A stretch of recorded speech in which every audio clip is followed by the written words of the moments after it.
दोस्तों दोस्तों आज के वीडियो में कुछ ऐसे घरेलू और जड़ी बूटियों के बारे में बात करेंगे जो कि कमर दर्द, घुटनों का दर्द, जोड़ों का दर्द या फिर दोस्तों हमारे घुटनों में जो ग्रीस कम हो जाती है, इसके कारण जो दर्द होता है, कट कट की आवाज़ आती है, इन सारी समस्याओं का समाधान मिल जाएगा। तो दोस्तों वीडियो को ध्यान से अंत तक सुनिएगा।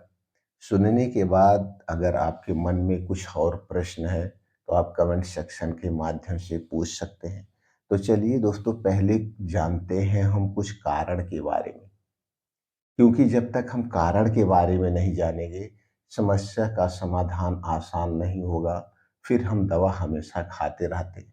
अगर जोड़ों में, घुटनों में दर्द के कारण की बात करें तो दोस्तों जैसे कभी-कभी खेलते समय या छोटे बचपन में चोट लग जाती है और उसका इलाज नहीं हो पाता है, तो फिर जब वो हम वृद्धावस्था में जाते हैं, इस कारण भी दर्द होता है। शरीर का वजन बढ़ जाता है, उसके कारण भी दर्द होता है। उम्र बढ़ने के कारण हमारे शरीर में वात, पित्त, कफ बढ़ जाता है, उसके कारण भी होता है। या दोस्तों वात रोग अगर बहुत ज़्यादा बढ़ गया है तो उसके कारण भी होता है। और दोस्तों कुछ ऐसी बीमारियां होती हैं, उन बीमारियों में भी जोड़ों का दर्द होता है।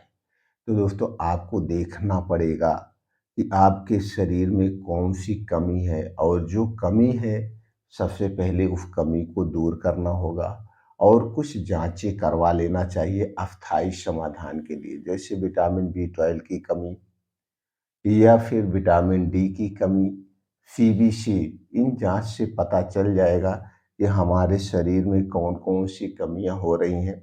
दोस्तों हमें अपने शरीर के यूरिक एसिड को भी चेक कर लेना चाहिए। अगर यूरिक एसिड भी बढ़ा हुआ है तो जान लीजिए वात रोग डिस्टर्ब है। तो वो सारी समस्याओं का समाधान तब अस्थायी रूप से हो जाएगा। इन सब जांच कराने के बाद अगर जांच में कुछ नहीं निकल रहा है, हमारी सारी जांचें नॉर्मल हैं, फिर भी हमारे जोड़ों में, घुटनों में, कमर में दर्द हो रहा है, चलने फिरने में दर्द हो रहा है, उठने बैठने में दर्द हो रहा है, तो दोस्तों उन सारी समस्याओं का समाधान मिल जाएगा। तो दोस्तों इसके साथ साथ हमें कुछ परहेज भी करना चाहिए, कुछ सावधानियां भी बरतनी चाहिए। उस पे हम बात में बात करते हैं। चलिए पहले हम दिनचर्या के बारे में जान लेते हैं। हमें क्या क्या लेना है, क्या क्या काम खाना पीना है। दोस्तों सबसे पहले हमें रोज सुबह जल्दी उठना है। उठने के बाद 1 से 2 गिलास गुनगुना पानी पी लीजिए। अगर आपका पेट खुल के साफ नहीं होता है, पेट में गैस एसिडिटी बनती है, तो पानी पीने से इससे राहत मिल जाती है। इसके बाद डेली दिनचर्या से हमें निवृत्त हो जाना चाहिए। अब डेली दिनचर्या से निवृत्त होने के बाद 2 घंटे अपने शारीरिक क्षमता के अनुसार, जैसे आपके दर्द हो रहा उसी हिसाब से मॉर्निंग वॉक जरूर करना है।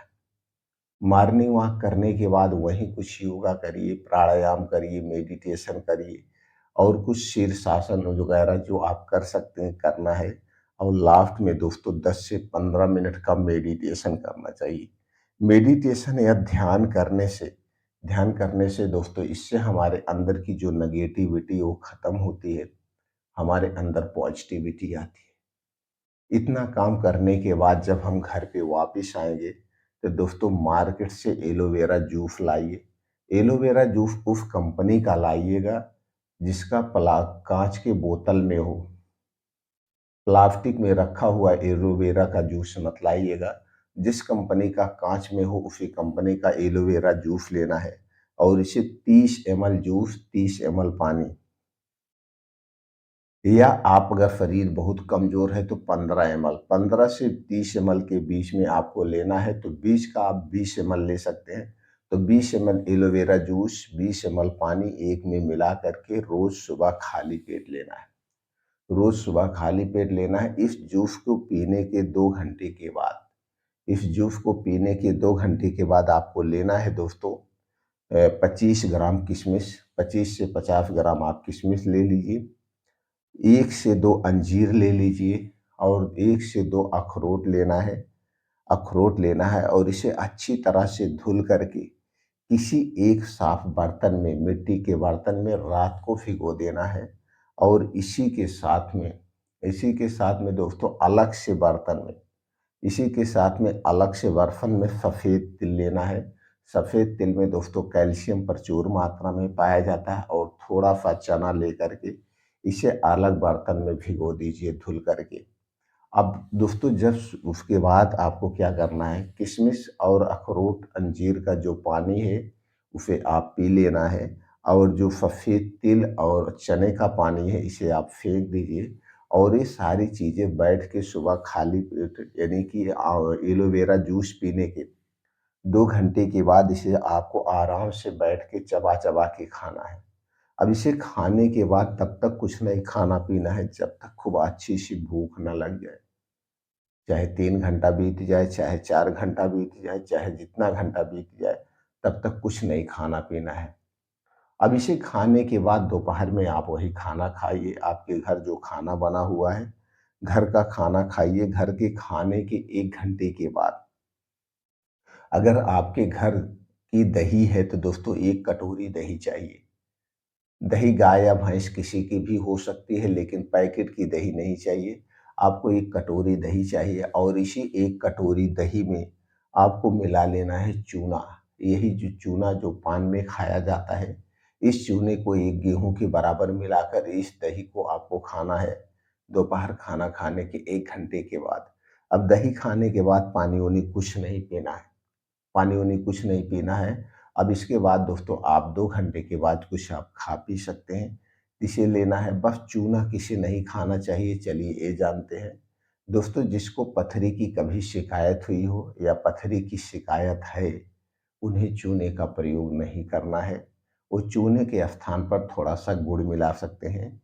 गुड़ में कैल्शियम, आयरन, फास्फोरस अधिक मात्रा में पाया जाता है। तो दोस्तों ये दही आपको लेना, उसके बाद आप जो भी खाना-पीना है खाइए-पीजिए। अब आपको चाहिए रात में क्या चाहिए? तो रात में दोस्तों आपको चाहिए 1 गिलास दूध। दूध आपके घर का होना चाहिए। दूध में दोस्तों 1 चम्मच का चौथाई भाग सौंठ डाल दीजिए। आधा चम्मच हल्दी का पाउडर, यानी आधा चम्मच का मतलब छोटी चम्मच से 2 से ढाई ग्राम हल्दी का पाउडर डाल दीजिए, और इस दूध को बढ़िया से उबाल दीजिए। दूध जब बढ़िया से उबल जाए, उबालने के बाद दूध को गैस से उतार लीजिए। दूध जब नॉर्मल हो जाए, तो इसी के साथ में आपको चाहिए आधा चम्मच अश्वगंधा पाउडर। अश्वगंधा पाउडर दोस्तों आयुर्वेद की सबसे शक्तिशाली औषधि है। अश्वगंधा में दोस्तों anti inflammatory, anti microbial, anti bacterial या कई ऐसे एंटीऑक्सीडेंट पाए जाते हैं, जो कि जोड़ों के दर्द को, घुटने के दर्द को कम करते हैं। हल्दी में एंटी इन्फ्लेमेटरी तत्व पाया जाता है। हल्दी एक प्रकार की एंटीबायोटिक है। सौंठ में भी दोस्तों एंटी इन्फ्लेमेटरी तत्व पाया जाता है, कि जो कि हमारे जोड़ों में, घुटनों में कहीं पे भी कोई दर्द है उसे दूर करेगा, सूजन है उसे दूर करेगा। अब इसी दूध को आपको रात में पीना है, खाना खाने के 2 घंटे के बाद और सोने के 2 घंटे पहले। तो समय आप अपने हिसाब से मैनेज कर लेंगे। इस दूध को पीना है, दूध पीने के बाद कुछ नहीं खाना-पीना है, और जब दूध रात में पिएँगे तो रात का खाना एकदम हल्का होगा, सुपाच्य होगा, जिससे खाना डाइजेस्ट हो जाए, क्योंकि दूध भी सुपरफूड है। तो एक तरीका अपना करके आप जोड़ों के दर्द को दूर कर सकते हैं।